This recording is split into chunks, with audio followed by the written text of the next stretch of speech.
welcome to our second attempt to bring something interesting in and different to your screens.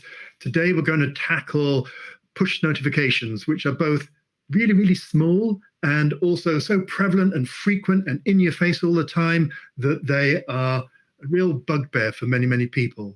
We're going to look from, again, both a user and a design point of view and from a technical point of view as well. So first of all, let's leap across and look at some of my stuff around not being so pushy. And part of that for me is about setting yourself some realistic expectations. Who are you going to address? And we have two completely different worlds to address here. On the iPhone, only 43% of people are likely to opt in because they have an opt-in model on iOS, and on Android, 91% because they have an opt-out model, which against the various industries here creates this huge divergence in how many people you are talking to and with what enthusiasm are they listening to you. Secondly, the amount that people will click on your notification and go and see the thing that you want them to see very much depends on what kind of industry you're in. This is across the week, and there's a general falling off in the weekend, which surprised me because the weekend people have more time. But time is super precious, and there's a real difference in the time of day in which people are willing to listen to you. I mean, it's obvious, really. The working day dominates most of our lives. And so lunchish times and evening, and then this peculiar feature of people completely ignoring all the advice about turning your screens off before you go to bed. So you need to bear in mind the enthusiasm. Did they opt in or opt out? Your industry, how willing are people to hear your messages over the week? And then finally, what kind of times should you be addressing people? If you do that, I think you'll set yourself up well for being able to talk to people in a way that they want to hear. Lee. Fascinating, Rob, because I thought everybody thinks about software and cares about software on a Sunday and not just play with their mobile phones at 11 o'clock at night. So yeah, from an IT perspective, setting up push notifications is relatively simple. There are lots of online guides and tutorials that you can step through. You can follow the screenshots. However, there is a little bit of a caveat. Certificates are tricky little beasts. There's always a problem, and 99% of the time it's because someone messed up some certificate somewhere. So you could end up sending a push notification out which goes to your test users instead of your live users, or worse still, you deploy a version of your app with the wrong certificate and push notifications don't work at all because you didn't configure it correctly. So my advice is to use a commodity off-the-shelf product. My standard advice, if it's available, use something that's best in breed.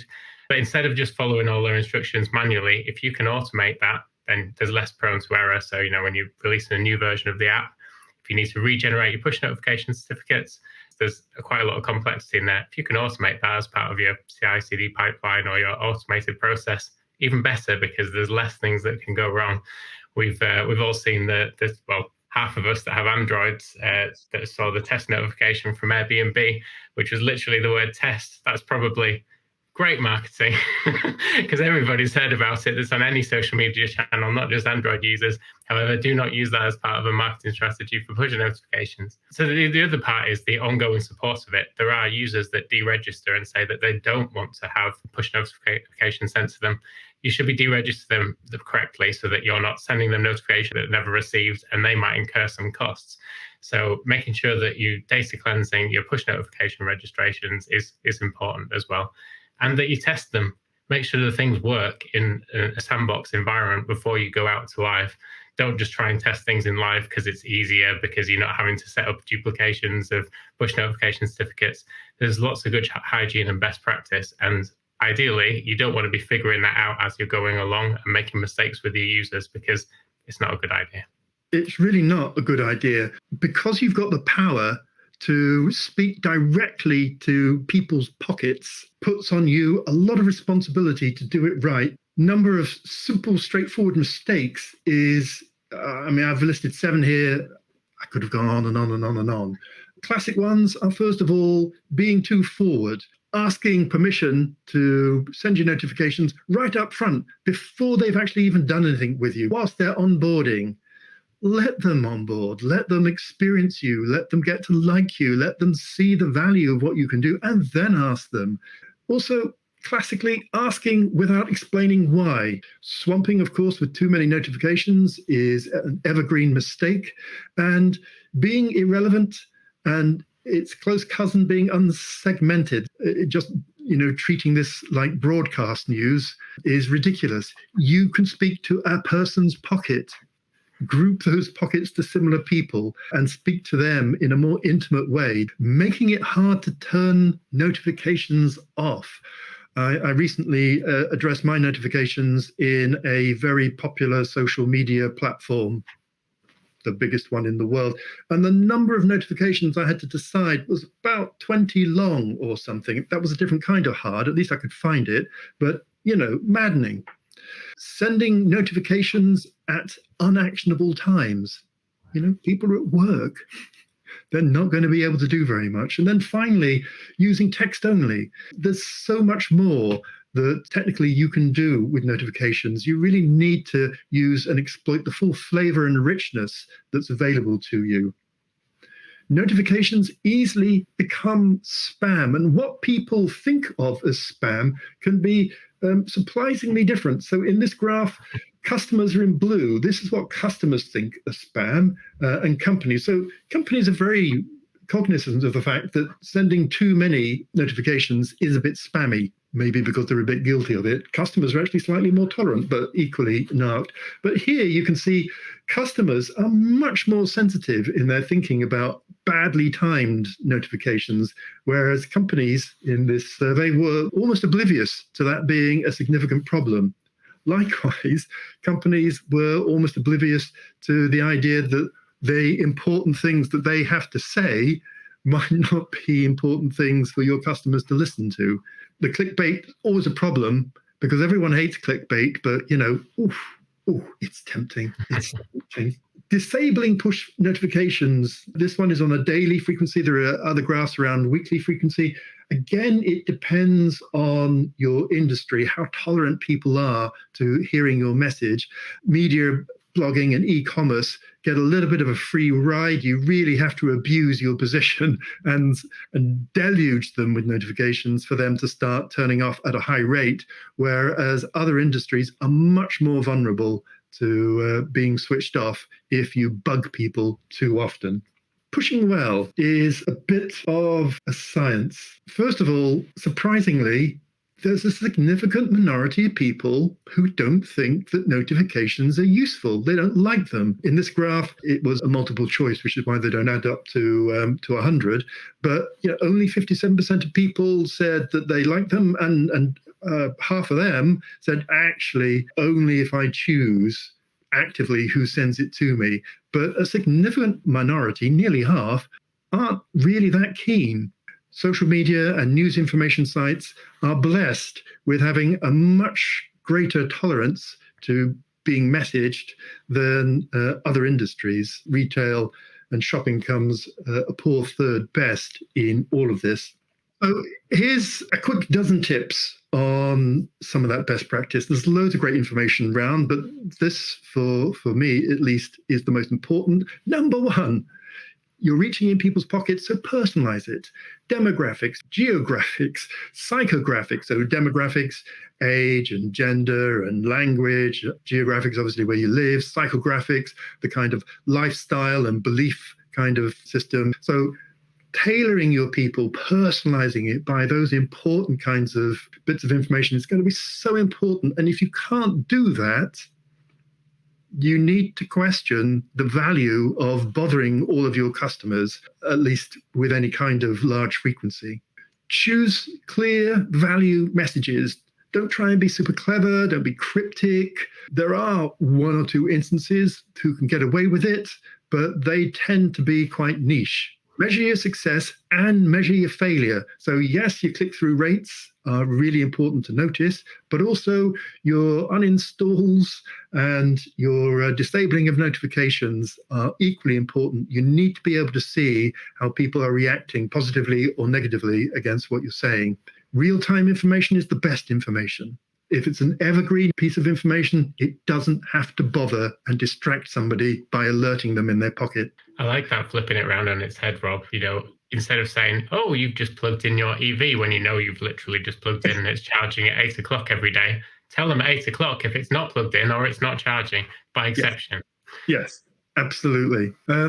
Clear those red badges, with the annoying little number. Some people aren't bothered. I mean, some people have like 3,000 unread email messages, but for many people, they like to have a nice and tidy life, and having a constant notification which won't turn off is really annoying. As Lee said, deregister uninstalled users to save your money. Consider using local notifications rather than push notifications. Lee, do you know more? Something that's timer-based. If it's a pill reminder app or something that you're doing every day, it can be a timer-based notification. You don't need to go out to the internet for that either. We've informed diligently about wordless versus passwordless. Terrible name. Versus password. But get your notifications and your passwordless together and use the two to make it a really elegant, easy, step-by-step experience. Think about multiple device notifications. And again, you don't want to receive the same message across all devices. Lee, do you have anything on that? So my watch, for example, I don't want every single email coming through to my watch, so I configure that as a user. So bear in mind that some users won't configure things in this way, and they might just get a barrage of notifications across all their devices, and then just go, right, okay, stop all push notifications, and you've lost that opportunity at that point. And then conversely, so this is kind of, don't duplicate, but also do duplicate. Do duplicate in terms of having those messages in your app so that when you casually flick away a notification and go, oh no, that was the wrong one, it's not lost forever and you still have a chance to actually read it. A pet gripe of iOS users was always, oh, I've just pressed on that transient message, that opened the app, and then that message is lost forever. Yes. Which is not useful to anybody. So yeah, like you say, having an inbox within the app of all the recent push notifications for people that maybe have them disabled as well is super important. Test your notifications. Lee's already talked about the technical side of that, but there's a design side of that as well. Test that your message shows value, that it's unambiguous, that it's not accidentally, rude or could be read multiple ways. If you are really click-through junkies, A/B test. And then finally, because almost half of the people haven't opted in to your notifications, what are you going to do about them? Are they just going to live in ignorance? Do they have any kind of alternate way to find out the information that you were trying to push towards them so urgently? And then finally, of course, be nice. You have great power to get in there and bother people. That's what we'd like to tell you. Now over to Lee to, I think, show you what that can be really like when it's done nicely and to unpack some of the technicalities of doing that. Yeah, so we call this the slick demo part of the video. However, I'm going to do an unslick demo first, just to shake things up a bit. So just installing the first demo, which I've called Rude Tube, because if anyone's travelled on the London Underground before, you'll know that they are called tube trains on multiple lines. And guess what? There's a lot of notifications for every train that was late or delayed. So can you imagine the worst way of handling that? Yep. Load a nice animation, splash screen, then show straight away the notifications pop up. And to be honest, there's usually a plethora of permissions pop-ups at this point. You've got, oh, can we access your camera? Can we access your geolocation and things as well? And the users have no idea what they're signing up to. So usually they probably press don't allow here, rendering the app pretty useless. But look, there was some text under there telling me that you're about to bug me forever. So instead, let's move into a more shrewd Tube app. So if I click on here, we've got the same nice little animation, but instead of being confronted with the permissions pop-up, we get the opportunity to prevent that barrage of banners and actually personalize which alerts we want. This continue button could say something like continue to configure the times you'd like to be notified, or it could even say, the types of alerts that you want. So that could include things like cancelled trains as opposed to just delayed. So really simple change, but huge difference to user experience. Great, Lee. Thanks very much for that demo. And finally, Well, thanks from the both of us. If you'd like to disagree or tell us that we've misrepresented something or got the wrong end of the stick, that's a bit of a superpower for us, then please comment below. And thanks for sharing your time with us. Yep. Thanks, everyone.